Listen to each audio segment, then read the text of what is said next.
Assalamualaikum warahmatullahi wabarakatuh. Perkenalkan, nama saya Rati Kurniasari, SGZ, MIC. Saya merupakan dosen tetap non-PNS dari Universitas Singapura Bangsa Karawang. Home base saya di S1 BC Fakultas Ilmu Kesehatan. Sampai saat ini, saya sudah mengampu beberapa mata kuliah. Pada kesempatan kali ini, saya akan membahas satu mata kuliah saya yang berjudul Dietetik Penyakit Tidak Menular yang akan diajarkan pada semester 5. Mata kuliah ini membahas tentang proses asuhan gizi terstandar bagi pasien-pasien dengan penyakit tidak menular, mulai dari proses screening, assessment, diagnosis, intervensi, dan monitoring evaluasi. Tujuan utamanya, mahasiswa mampu menyusun, menganalisis, dan menerapkan proses asuhan gizi terstandar pada pasien diabetes mellitus, obesitas, hipertensi, gagal ginjal kronik, dan penyakit tidak menular lainnya. Metode yang saya menggunakan sudah dengan DIA, Delivery, Interaction, dan Assessment. Delivery yang saya gunakan bisa sinkron dan asinkron. Jadi setiap pertemuan biasanya saya memberikan satu kasus yang dikerjakan secara berkelompok. Walaupun secara berkelompok, presentasi akan saya pilih siapa yang akan mempresentasikannya.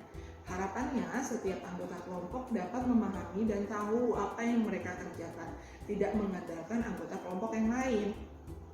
Rujukan yang saya ambil ada dari dalam maupun dari luar negeri. Dari luar negeri saya menggunakan Nutrition Therapy and Pathophysiology dari Marcia Neels dan juga ada Food Nutrition and Diet Therapy dari Klaus. Dari dalam negeri saya menggunakan penuntun diet dan terapi gizi dari Persagi dan Asti. Selanjutnya interaksi. Jadi setiap pertemuan biasanya saya memberikan pertanyaan-pertanyaan berkaitan dengan wawasan dan disesuaikan dengan tema yang saya ajarkan. Harapannya juga bisa mengetahui fokus atau tidaknya mahasiswa ketika ada di kelas saya. Selain itu, ada beberapa channel ketika kami tidak bisa berhubungan langsung.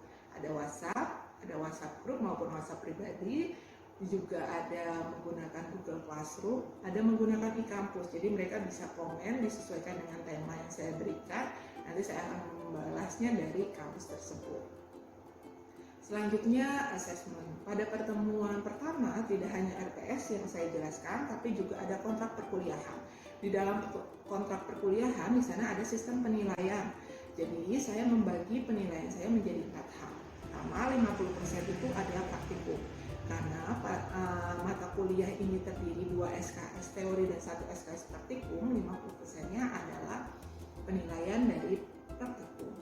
Ada 10% dari tugas, 15% dari UTS, dan 25% dari UAS. Kenapa praktikum ini menjadi nilai yang paling dominan? Karena di sini akan dinilai hard skill dan soft skill dari mahasiswa. Harapannya, dietetik penyakit tidak menular ini menjadi dasar ketika mereka nanti melakukan magang di rumah sakit mengambil gizi klinik. Jadi mereka bisa mengetahui apa yang mereka lakukan sebagai ahli gizi rumah sakit nantinya. Sekian perkenalan dari saya. Selanjutnya adalah cuplikan ketika saya mengajar. Merupakan pertemuan awal pada mata kuliah dietetik penyakit tidak menular. Ini kalian sudah masuk di semester 5 ya. Insya Allah ini adalah pengantar ketika nanti kalian melakukan magang di gizi klinik. Jadi saya harapkan 1 semester ini kalian gunakan dengan baik untuk menjadi bekal ketika kalian magang. Pada mata kuliah ini kalian akan banyak mengerjakan case study ya. Jadi ada studi-studi kasus, kalian harus selesaikan dengan PAGT mulai dari assessment sampai dengan MONET. Selain studi kasus, kalian juga akan praktikum di lab kulinari ya untuk menyiapkan diet-diet yang memang disesuaikan dengan kondisi pasiennya kalian. Jadi menunya itu adalah menu yang kalian susun sendiri gitu ya. Kalian akan mengerjakan berkelompok, kelompoknya jumlahnya antara 3 sampai dengan 4. Jadi saya harap teman sesama kelompoknya harus aktif. Jadi bukan satu pribadi saja, tapi semuanya harus aktif. Kalian nilainya pun bukan hanya nilai kelompok, tapi juga ada nilai per individu. Baik, tujuan pembelajaran pada pertemuan kali ini Kalian harus mampu nih memahami konsep PAGT, bagaimana 4 langkahnya PAGT, terminologi dari PAGT, dan mampu berpikir kritis dan pengambilan keputusan. Mungkin kalau di sini kesannya studi kasus itu kasusnya masih bohong-bohongan, tapi nanti ketika kalian magang, ya, kalian akan menangani pasien kalian sendiri. Jadi kalian harus berpikir kritis dan mampu mengambil keputusan apa sih yang harus saya lakukan ketika saya mendapatkan suatu kasus dari pasien, gitu ya. Ya, kita mulai. Sedikit saya membahas tentang sejarah singkat PAGT. Jadi awal tahun 2002, praktisi gizi USA itu mengidentifikasi kebutuhan untuk menciptakan metode pemberian asuhan gizi yang standar untuk meningkatkan kualitas dan meningkatkan keberhasilan asuhan. Tahun 2003, usulan itu diterima. Maka tercetuslah NCP atau Nutrition Care Process. Nah, 2003 ini disepakatilah standarisasi Nutrition Care Process atau dibahasa Indonesiakan supaya lebih mudah gitu ya. Namanya adalah proses asuhan gizi yang standar. Jadi PAGT itu adalah suatu metode pemecahan masalah ya. Jadi harus ada solusi yang sistematis di mana praktisi gizi dengan berpikir kritis mengambil keputusan untuk menangani problem gizi dan memberikan asuhan gizi yang aman ya. Jadi mencegah nih kalian untuk malpraktek. Jadi kalau masih ada yang ngomong hemodialisa, pasien hemodialisa diberikan proteinnya rendah, itu namanya malpraktek. Ya. Jadi harus aman, harus efektif ya. Jadi jangan yang ruwet gitu ya, tapi gimana seefisien mungkin dan berkualitas tinggi. Berkualitas tinggi itu harapannya kita dapat membantu dokter penanggung jawab atau DPJP untuk merecovery pasiennya.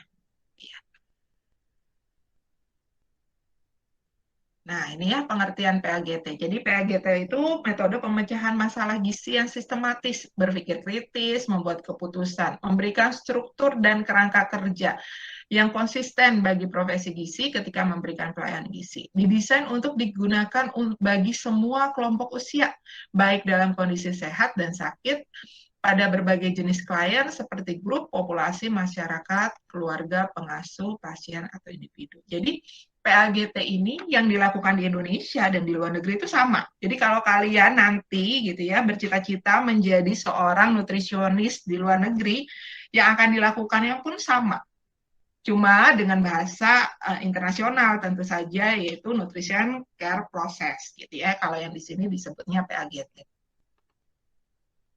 Jadi kalian harus berpikir kritis dan mampu membuat keputusan. Itu intinya. Proses asuhan gizi dimulai jika pasien itu teridentifikasi risiko gangguan gizi. Jadi kalian harus paham bahwa sebelum kita melakukan PAGT, pasien itu harus di-screening. Ya. Ketika dia di-screening, ternyata hasilnya berisiko, maka dilanjutkanlah proses PAGT. Nah, proses screening ini biasanya di rumah sakit itu menjadi kewenangan oleh perawat. Kenapa? Karena perawat bertugasnya 24 jam.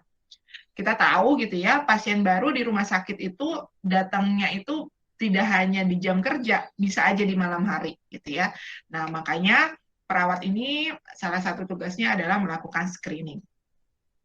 Setelah dilakukan screening, ketika dia beresiko, maka akan dilakukan PAGT. Sekali lagi, PAGT itu adalah proses yang terstandar. Jadi langkah-langkahnya jelas, ada 4 langkah. Ada assessment, diagnosis, ada intervensi, dan ada monet. Bahasanya pun harus terstandar. Bahasa terstandar itu dituangkan di IDNT kita sebutnya, atau International Dietetic Nutrition Terminology. Nah, ini juga baku nih, tidak hanya di Indonesia, tapi di luar negeri pun digunakan. Tadi ya ada 4 langkah, kita masuk ke langkah pertama, yaitu pengkajian atau assessment. Jadi nanti jangan kaget ketika ada yang ngomong di rumah sakit, Dek, lakukan pengkajian. Pengkajian apa nih? Padahal pengkajian itu adalah bahasa Indonesia dari assessment. Jadi kalau nanti di rumah sakit nggak ngomongin assessment, tapi pengkajian, kalian harus sudah tahu apa yang saya harus lakukan.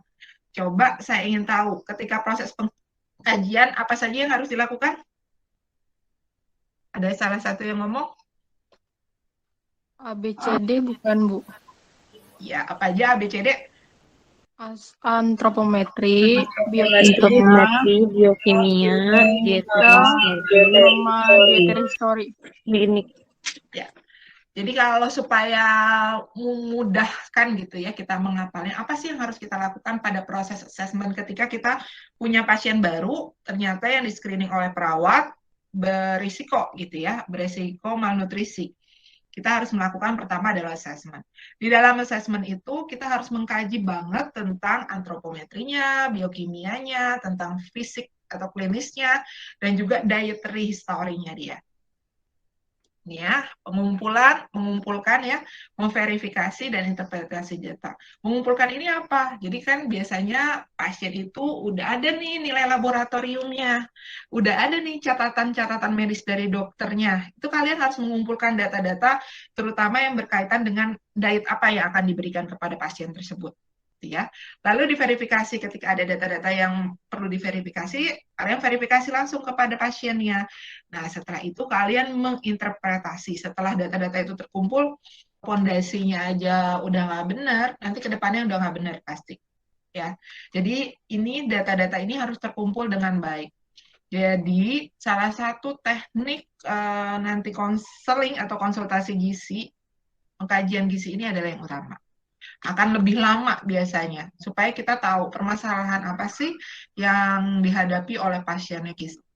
Kenapa? Karena ketika kita mendapatkan data dari assessment, kita akan menentukan diagnosis gizi apa yang harus kita tetapkan, intervensinya seperti apa, nanti di monitoring evaluasinya seperti apa.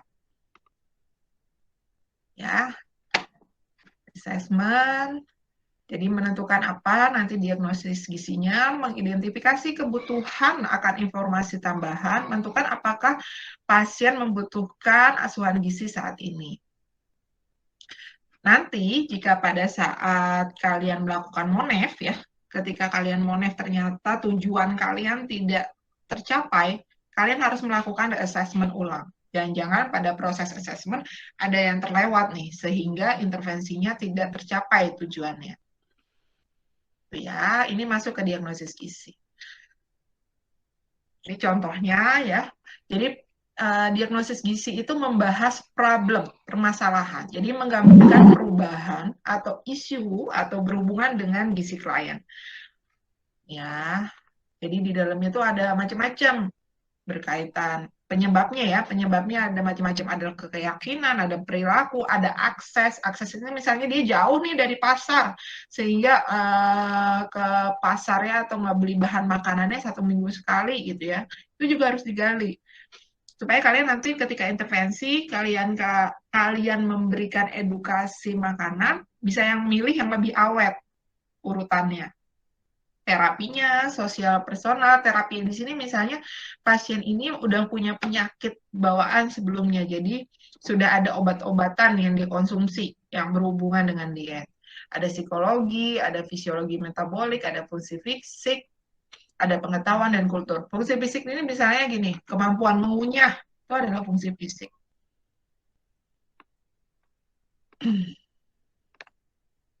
Ya, kita tahu tadi di proses assessment ya, ada food history, ada antropometri, ada biokimia, ada fisik, ada riwayat klien. Dietary itu biasanya dibagi 2 ya, riwayat tentang makanan dan riwayat personal gitu ya.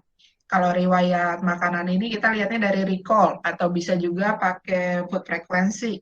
Nah, kalau riwayat klien ini bisa misalnya adalah ekonominya, obat-obat yang dikonsumsi rutin. Nah, ini kan kita harus identifikasi pada proses assessment.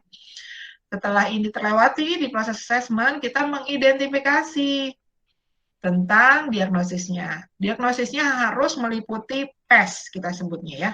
Ada problem itu masalah, etiologi, penyebabnya apa, tanda dan gejala, sign simptomnya apa. Dan ini semua sebetulnya sudah tertuang di IDNT. Jadi kita tinggal mencomot gitu ya, dari IDNT apa sih permasalahannya disesuaikan dengan kondisi klien atau pasien kita. Ini diagnosis gizi ya, merupakan langkah kedua dari 4 langkah PAGT. Tujuannya mengidentifikasi dan mengungkapkan problem gizi yang spesifik yang dapat ditangani atau diperbaiki melalui intervensi gizi oleh profesi gizi. Prosesnya memberi nama problem gizi yang diungkapkan dengan pernyataan PES. Tadi apa PES? Problem, etiologis, link, and symptom. Ya. Dan ini adalah yang akan kalian tuliskan di catatan medis. Ya. Jadi kenapa ini terstandar? Karena ini akan kalian tuliskan di catatan medisnya pasien, yang akan kalian tuliskan sebagai nutrisionis atau AGRS, ahli gizi rumah sakit.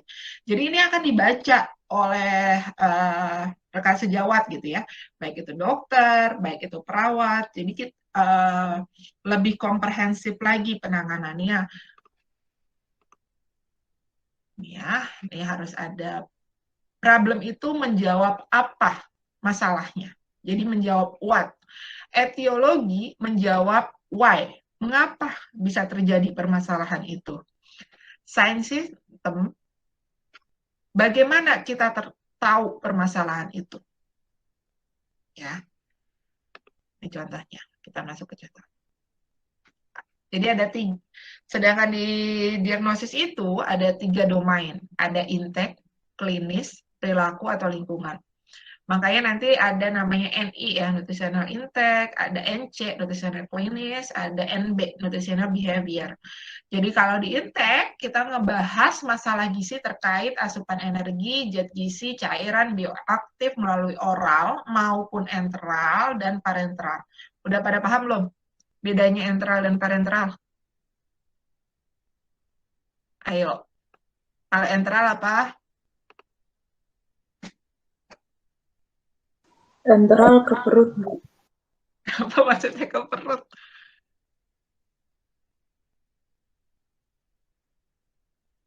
Itu Bu, apa melalui lambung.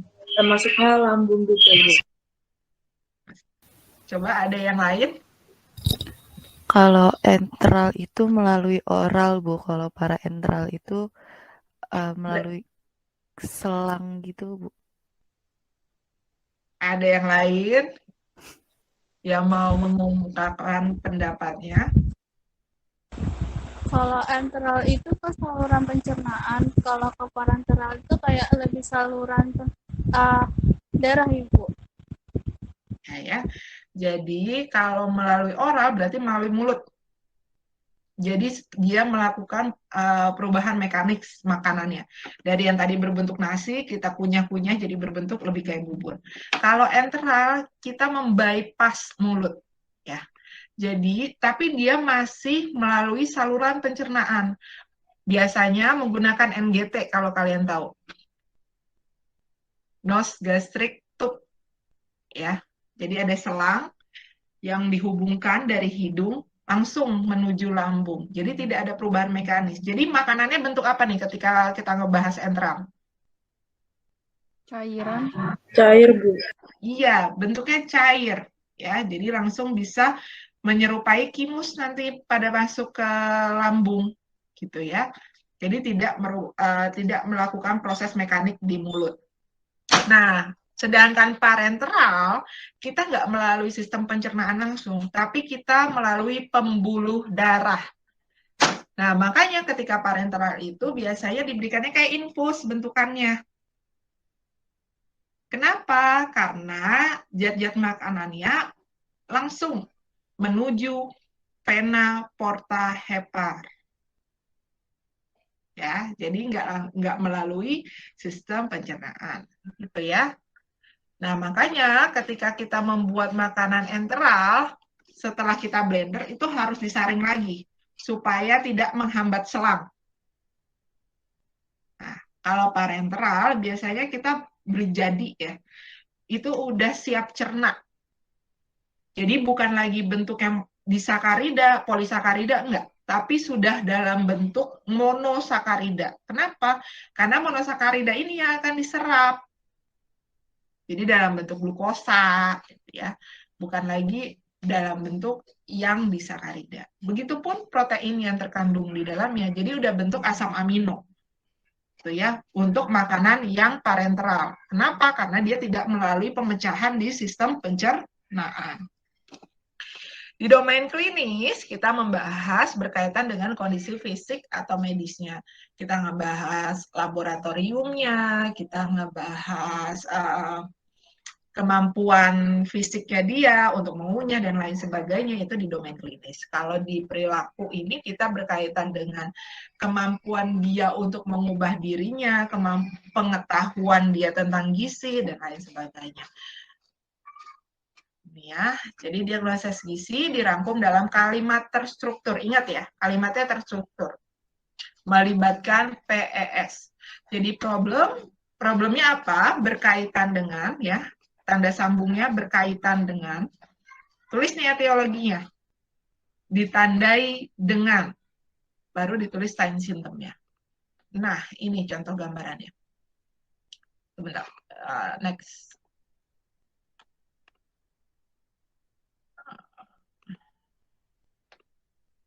Nah, ini contohnya ya.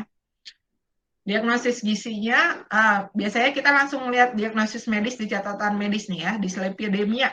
Nah, kita harus nyari diagnosis gizinya. Setelah kita melakukan assessment, ketemu nih permasalahannya. Kelebihan asupan lemak. Ini apa nih kelebihan asupan lemak nih?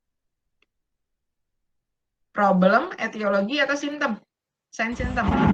Problem. Ya, ini problem ya. Kelebihan asupan lemak adalah problem. Kalimat penghubung menuju etiologi adalah berkaitan dengan. Nah, berkaitan dengan, baru ditulislah etiologinya. Dia kelebihan asupan lemak karena apa? Karena sering mengkonsumsi makanan cepat saji. Ditandai dengan, ini apa? Pemeriksaan kolesterol ini apa? Sign and symptom. Sign and symptom. Jadi kita tahu bahwa dia sering mengkonsumsi makanan cepat saji ini dari apa? Dari nilai laboratorium ternyata kolesterolnya dia di atas 200. Dan dari hasil recall ternyata dia mengkonsumsi hamburgernya 10 kali per minggu. Gitu ya. Jadi sign symptom ini bisa gabungan dari laboratorium maupun dari recall. Ya. Jadi kalau ada AGRS atau nutritionist atau kalian gitu ya yang menulis diagnosis gizinya di Sleepidemia, berarti salah ya. Karena bukan itu kompetensinya. Kalau di Sleepidemia ini adalah diagnosis medis yang ditulis oleh dokter biasanya atau DPJP kita sebutnya, dokter penanggung jawab. Ini kita mengulangi lagi ya. Diagnosis gizi itu adalah rangkuman masalah gizi dari data penilaian gizi. Kalau diagnosis medis itu gambaran penyakit. Jadi penyakitnya apa? Dia dirawat karena apa? Gitu ya. Nah, kalau sifatnya bersifat sementara. Jadi kalau misalnya tadi ya, kalau ternyata nilai kolesterolnya dia udah turun gitu ya, berarti kita harus menggali lagi. Kalau memang tidak ada, berarti sudah terselesaikan nih permasalahan gizinya. Tapi ketika ternyata ada permasalahan lain, kita bisa merubah diagnosis gizinya setelah kita melakukan reassessment. Ya, kalau diagnosis medis tidak berubah biasanya sepanjang kondisi penyakitnya masih ada. Ya, kita masuk ke langkah ketiga, yaitu intervensi gizi. Tujuannya mengatasi atau memperbaiki diagnosis gizi. Setelah kita tetapin, ahli gizi menetapin bahwa inilah diagnosis yang akan diagnosis gizi yang terjadi itu pada pasien kita. Kita harus melakukan perbaikan dari permasalahan yang ada. Tadi kan diagnosis itu adalah permasalahan kan? Nah, gimana nih kita menyelesaikan permasalahan? Dan itu harus ada di intervensi. Jadi kalau misalnya intervensinya adalah membuat permasalahan baru, berarti diagnosisnya nggak akan bisa tertangani. Artinya gimana Bu, kok permasalahan baru?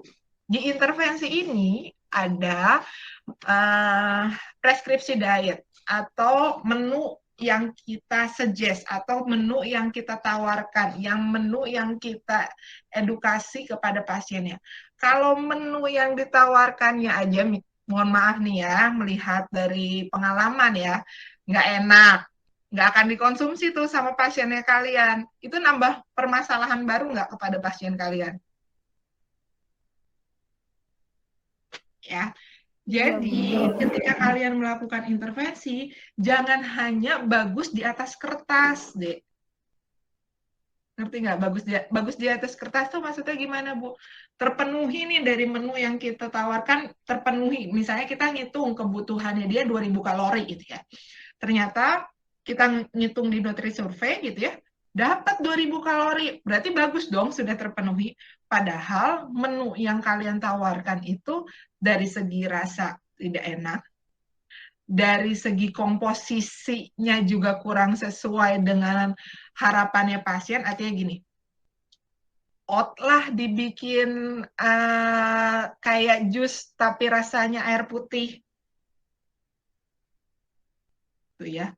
Atau nggak nyambung, yang menunya western, tapi tempe bentuknya tempe bacem, bukan dijadiin seperti stick, kan nggak nyambung. Pelengkapnya misalnya sudah ada kentang rebus atau mashed potato, terus ada brokoli rebus, tapi nggak ada hewaninya, yang ada tempe bacem. Itu nyambung nggak dari segi menunya? Nah, itu ya. Jadi harus dipertimbangkan. Apa yang diberikan itu disesuaikan lagi. Kita sebut merek ya.